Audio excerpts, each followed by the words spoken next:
escuchando Capital Empresa, un programa dirigido al comercio, la pequeña y mediana empresa y a los emprendedores.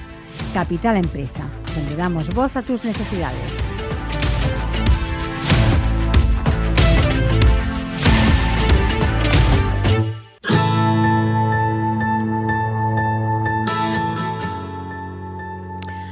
En la era digital, la innovación es vital para la supervivencia empresarial. Las empresas están adoptando una mentalidad de cambio constante, reconociendo que la innovación es el motor que impulsa el crecimiento. Desde la integración de tecnologías disruptivas, la reinvención de modelos de negocio tradicionales, la transformación se ha convertido en una necesidad. Las empresas ágiles y adaptables están liderando el camino, abrazando la disrupción como una oportunidad para diferenciarse en el mercado. Y de todo esto hablaremos hoy con Diego Fernández. Él es el CEO y cofundador de Jellyfy Iberia. Diego, buenos días y bienvenido.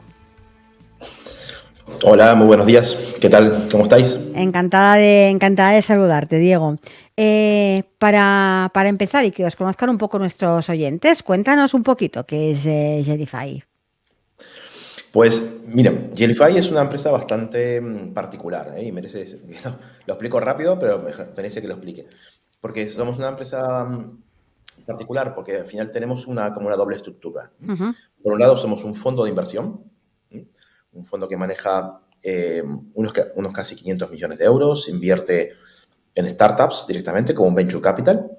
Tenemos más de 120 participadas y somos muy activos con otros fondos y inversión en startups, ¿no? Directa.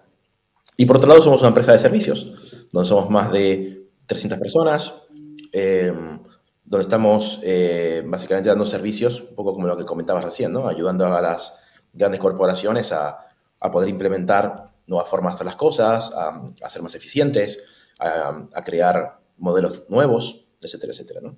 Por tanto, digamos, es esa doble vertiente. Y desde el punto de vista de servicios, pues le damos todo tipo de servicios a las compañías. Básicamente es acompañarnos en este gran cambio de paradigma que estamos viviendo en el mundo, ¿no? Donde las empresas tienen que rediseñar desde la cultura hasta sus productos, a sus canales, todo, ¿eh? Por tanto, ahí estamos para ayudar y como siempre decimos, actuar de equipo extendido, es decir, darles capacidades o tiempos que ellos a veces no tienen, sí, ayudarlos a pensar y ayudarlos a ejecutar sobre todo. Cuando una empresa, entiendo que cuando una empresa decide, ¿no?, hacer ese cambio, ¿no?, empezar a incluir la transformación digital, empezar a tener presente la innovación o esos cambios de modelo de negocio, entiendo que vosotros sois un poco como un 360, ¿no? Es decir, que le ayudáis desde el inicio hasta el final del proceso, ¿no? Sí, correcto. Porque es que en realidad a veces es lo ideal eso, ¿eh? Lo ideal es poder estar en un proceso completo. Porque a veces también pasa y no hay ningún inconveniente en entrar en forma más táctica, déjame decir así, ¿no? Es decir, necesito buscar una startup o necesito crear un producto. Entonces está muy bien entrar y ayudarles con esas capacidades extendidas, ¿no?, que comentaba. Pero lo interesante siempre es entender el porqué, ¿no? Y muchas veces los clientes vienen con algún tipo de necesidad que no está, en nuestra opinión, no está respondiendo del todo tal vez a la solución que están queriendo encontrar. Entonces, muchas veces lo que hacemos es incluir igual ese proceso de reflexión y a veces es en contra nuestro incluso, ¿no? Porque puede ser que al final digan, bueno, vamos a pensar mejor, todavía no lo haremos. Pues no, bueno, a nosotros nos gusta hacer eso. Realmente no nos gusta implicarnos en procesos que no tengan sentido o que ya intuimos por experiencia que tal vez no vayan a tener el impacto que están buscando, ¿no? En ese sentido hay que ser implicado con los clientes. Entonces sí, lo que hacemos es, en el momento que está bien pensado o que podemos pensar conjuntamente el inicio de algo, ¿no?, de una estrategia, de algo con el cliente, nos implicamos en todas las partes, ¿no? Ayudarles a implementar, a pensar bien a dónde va dirigido, cómo tiene que ser, validar de que realmente esa solución tenga esa capacidad que estamos esperando, incluso hacer la prueba, el piloto, y a partir de esas métricas, etcétera, hacer el proceso que haga falta hacer para que se despliegue. Incluso nos podemos quedar también, como también te contaba, al tener un fondo de inversión, en muchos casos también somos, con algunas corporaciones hemos generado procesos conjuntamente. O sea, nosotros también invertimos en un proceso, por ejemplo, de venture building, es decir, lanzar algún tipo de iniciativa al mercado. Y eso también nos hace que nos impliquemos también en el posterior, es decir, en escalarlo, en hacer que funcione, en la comercialización, en muchos casos, en buscar partners. Por Ujú. tanto, sí, a tu pregunta, intentamos estar en todas las partes que podamos. ¿En qué sectores desarrolláis vosotros principalmente vuestra actividad? La verdad que a nivel sector somos agnósticos, nosotros Ujú. decimos, es decir, trabajamos con todo tipo de empresas. Donde más trabajamos tal vez es, Gerify es un grupo que nace en Italia y tiene digamos, un espíritu muy industrial, en el sentido de que Ujú. está donde está el Motor Valley, el Food Valley, es decir, donde están las grandes fábricas de compañías que conocemos todos, ¿no? Sí.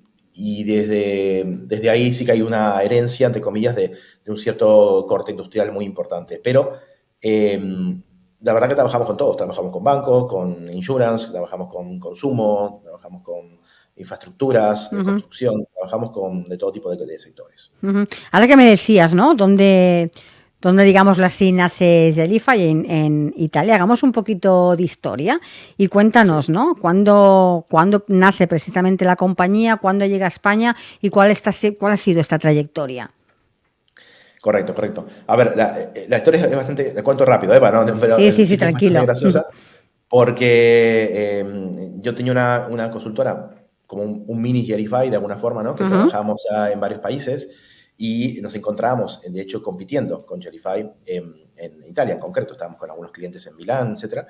Y al final nos hemos encontrado mutuamente, ¿no? Y me han propuesto comprarnos una parte de la compañía y que nos integremos en su grupo, ¿no? De hecho, Gerify este año solo ha comprado hemos comprado 4 compañías, es decir, parte de su crecimiento también es inorgánico, ¿no? Es decir, ir comprando más capacidades en la cadena de valor. Y Ujú. entonces, al final, me gustó mucho el equipo, la verdad que son un equipo de líderes espectaculares y nos hemos dejado querer, como decimos, hemos entrado en el grupo y a partir del 2020, justo un mes antes de la pandemia, nos hemos convertido en Gerify. Obviamente el 2020 fue un año raro, no hace falta que lo digamos, Ujú. pero la operativa empezó realmente en el 2021 y ahí empezamos a trabajar ya con el nombre Gerify. Y entonces Gerify nace desde que yo entré 3 años antes nada más. Es un grupo bastante joven, nace en Bolonia, que es Ujú. nuestra headquarter. Nace de la mano de varios fundadores que han vendido algunas compañías, han creado un fondo de inversión y luego se dedicaron a crear esta empresa de servicios, que son todos italianos, y donde tenemos la oficina más importante es en Milán, donde está la mayoría de personas. Ujú. Y luego al mismo tiempo que creamos la oficina de Iberia, pues creamos también una oficina en Middle East, en Dubái en concreto, ¿no? Ajá. Con una operación muy parecida a la mía, ¿eh? Se Ujú. integraron también personas de fuera y creamos una oficina ahí, que es una oficina que va muy bien, es un mercado muy diferente, pero muy interesante. Ujú. Y esa es un poco la historia, es decir, nosotros nos integramos prácticamente, digamos, 2001 en forma operativa y desde entonces pues, estamos construyendo la marca juntos y el grupo, la verdad, que ha crecido sustancialmente. Ujú. ¿Cómo cuál dirías que es vuestro valor añadido? ¿Qué os diferencia de otras propuestas que hay en el mercado? Yo creo que es decir, tenemos competidores de todo tipo, ¿no? Es decir, nosotros podemos competir con una Big Four, ¿no? Ujú. Llámese cualquiera de las Big Four, que además, por cierto, están, digamos, bajando mucho a propuestas, digamos, más pequeñas o temas de innovación que nunca han explorado demasiado. Y después tenemos competidores generalistas como nosotros, donde lo hacen un poco todo, ¿no? En el mundo de la innovación o de la tecnología, ¿no? También nuestro punto diferencial es que tenemos muchos servicios integrados. Normalmente las agencias de innovación no tienen tanta capacidad tecnológica como tenemos nosotros. Pensá que nosotros tenemos casi 200 personas solo en tecnología, desarrollando, integrando, creando procesos, plataformas, etcétera. Y esto es una parte importante porque eso nos ayuda a no ser solo consultores, es decir, no solo ayudarte con una estrategia y dejártela en un PowerPoint, sino que Ujú. podemos ayudar a ejecutar hasta el final y crear esos proyectos realmente. No solamente el piloto, sino todo el proceso más importante que es crear el producto real. Ujú. Eso te diría que tal vez es una parte diferencial. Otra parte diferencial es que también tenemos un fondo y ese fondo nos ayuda a veces a poder también generar procesos donde nosotros también nos implicamos. Y eso es muy diferente en un approach con un cliente. Si pasas a ser un partner, pasas a ser un socio. Y esto es un approach también bastante único y no tenemos realmente de nuestros competidores alguien que esté haciendo algo parecido, ¿no? Ujú. Y creo que eso es, bueno, evidentemente que te voy a contar del equipo que tenemos y esperemos que estar haciéndolo bien. Eso lo dirá el mercado más que nosotros. Pero sí que ese punto que te contaba al inicio de sentirnos más un equipo extendido, integrarnos mucho con los clientes y realmente estar pensando en su piel las cosas como tienen que ser y cuando se ejecuten, que sean reales y que vamos a conseguir impacto, la sintamos en la piel como ellos. Esto para nosotros es un approach muy importante y creo que eso se va viendo después. La gente va viendo ese tono realista y honesto, y creo que se aprecia bastante con el tiempo, ¿no? Porque Diego, si hablamos en general, ¿en qué momento dirías que nos encontramos en cuanto a transformación digital e innovación en nuestro país? Bueno, en transformación digital lo diferenciaría de innovación. Transformación digital tal vez estamos bastante avanzados, diría, porque al final España, aunque a veces seamos críticos con nosotros mismos, y lo hemos de ser, ¿no?, para poder mejorar, está bastante avanzado en digitalización. Tal vez no en el tejido más pequeño, o sea, las pymes cuesta bastante porque sí que han habido instrumentos públicos para ayudar un poco, pero cuesta mucho integrar ciertas tecnologías y digitalizar procesos porque a veces no están en sus prioridades, ¿no? Pero las grandes compañías y medianas, lo que es medium market o gran mercado, están muy digitalizadas, están muy profesionalizadas, yo creo, en mi opinión, digitalmente hablando, es decir, integrar herramientas que digitalicen procesos, automatizar procesos, etc. En cuanto a la innovación, diría que también España es bastante puntera en muchas cosas. Las grandes compañías, de nuevo, creo que tienen también integrado un montón de servicios de innovación que se han ido comodizando. Es decir, antes nos llamaban a nosotros muchísimo más para hacer temas de Open Innovation, por ejemplo, y trabajar con startups, y ahora la mayoría de los grandes clientes tienen ya sus propias herramientas y sus propios equipos para hacer esto. Y tienen ya, están muy metidos en el ecosistema y pueden hacer el mismo tipo de scouting que puede hacer un partner como nosotros. No nos vamos a engañar. Pero en innovación, tal vez lo que estoy viendo es que se ha hecho, durante estos últimos años, se ha hecho muchas cosas porque había que hacerlas, y tal vez no está del todo integrada la estrategia de innovación con la estrategia de empresa. Seguimos viendo que hay una cierta, digamos, distancia entre lo que planifica hacer un departamento de innovación un año y el plan estratégico que tenga la compañía. Realmente, un punto de vista que me gusta a mí siempre contar es que al final un área de innovación es un ámbito de servicio muy importante, interno.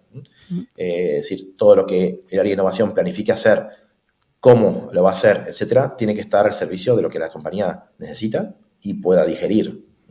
Entonces es importante, la innovación todavía le falta, contestando a tu pregunta, a la innovación todavía le falta unos cuantos hervores en España, en ese sentido. Hay una parte de mentalidad y de maduración de modelos que todavía están por venir, pero soy positivo, hay buen nivel.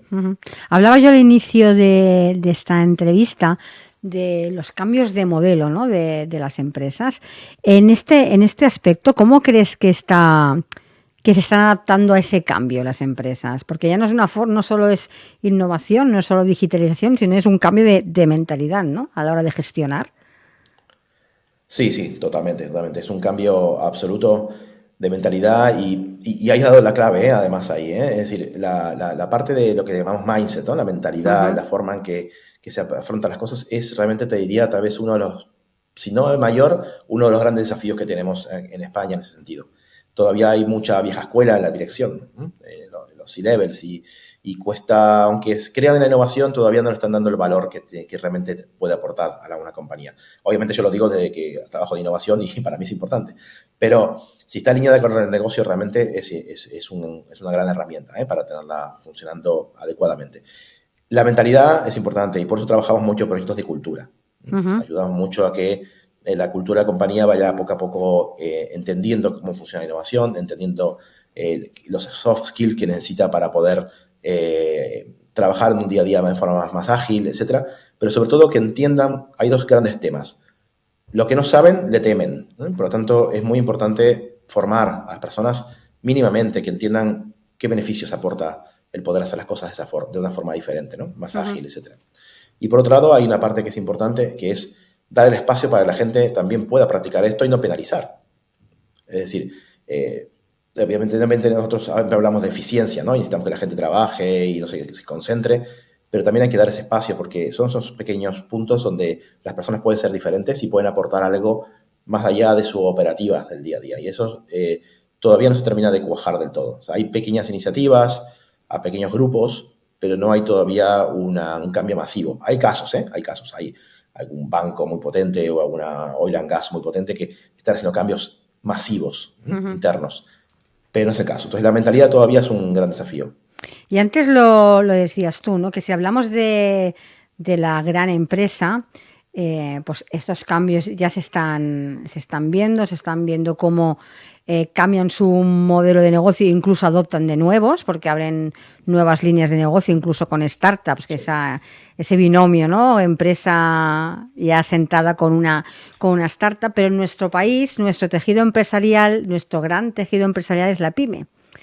Y esta empresa siempre va como 1 o 2 pasos por detrás de la gran empresa.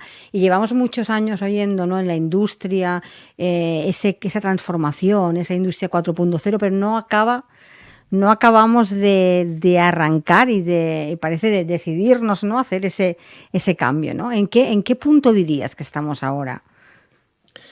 Sí, yo te diría que tienes toda la razón del mundo, están por detrás absolutamente, pero te diría que hay una mezcla entre empresas que no se deciden a hacer el cambio y empresas que no pueden.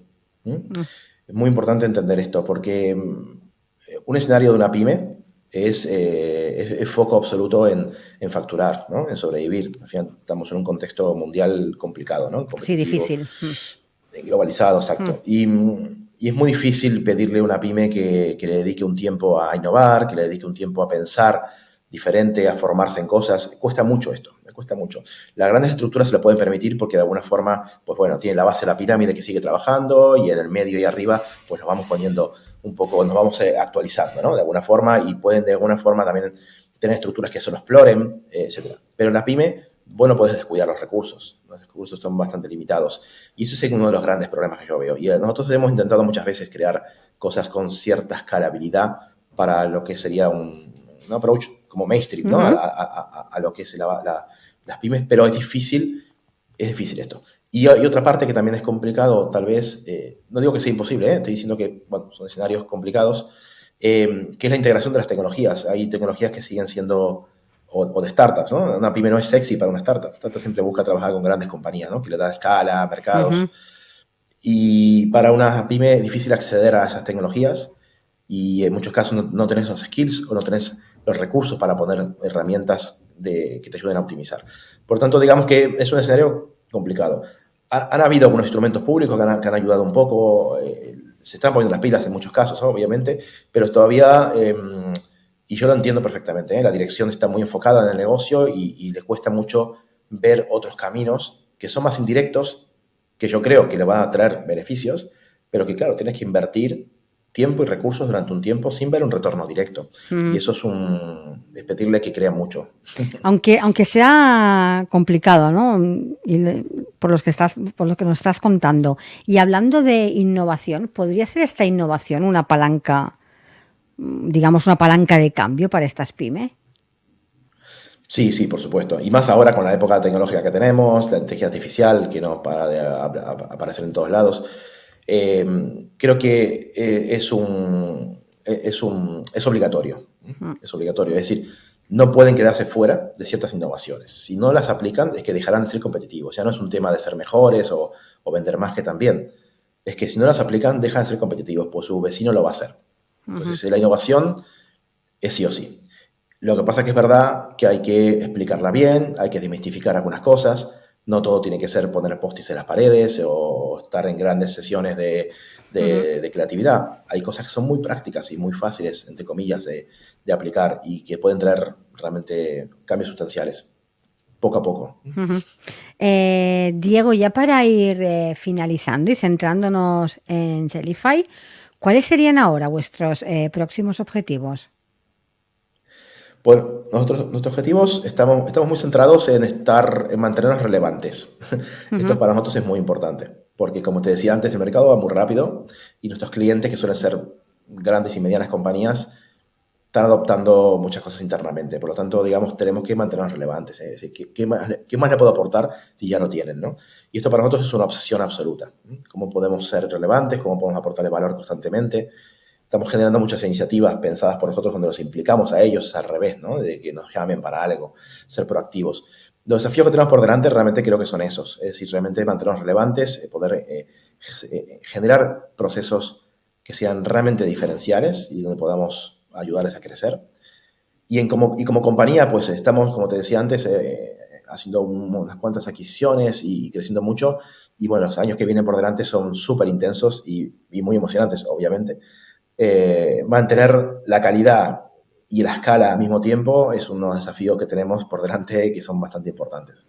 Bueno, yo soy un poco de la opinión que para las empresas que os dedicáis a esa transformación y a esa innovación, casi estáis en la tormenta perfecta en el momento que se está viviendo de cambios que ya son cambios que están aquí para quedarse y que además avanzan a pasos no gigantes, sino gigantísimos.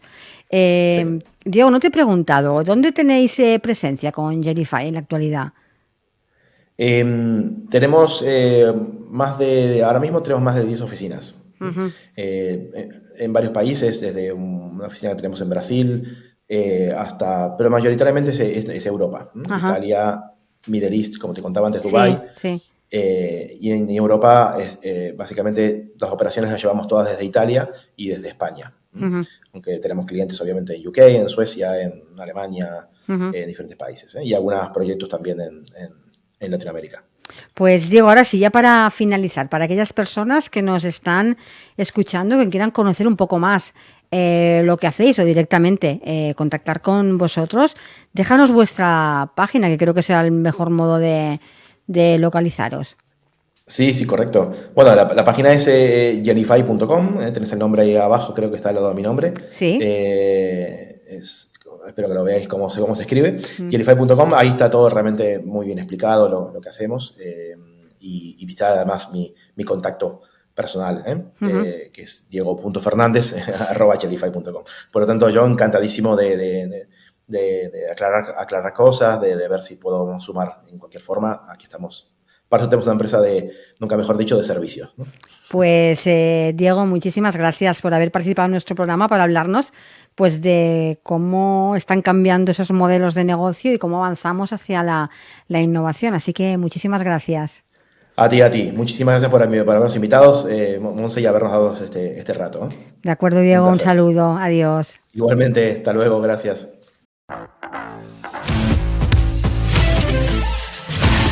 Estás escuchando Capital Empresa, un programa dirigido al comercio, la pequeña y mediana empresa y a los emprendedores. Capital Empresa, donde damos voz a tus necesidades.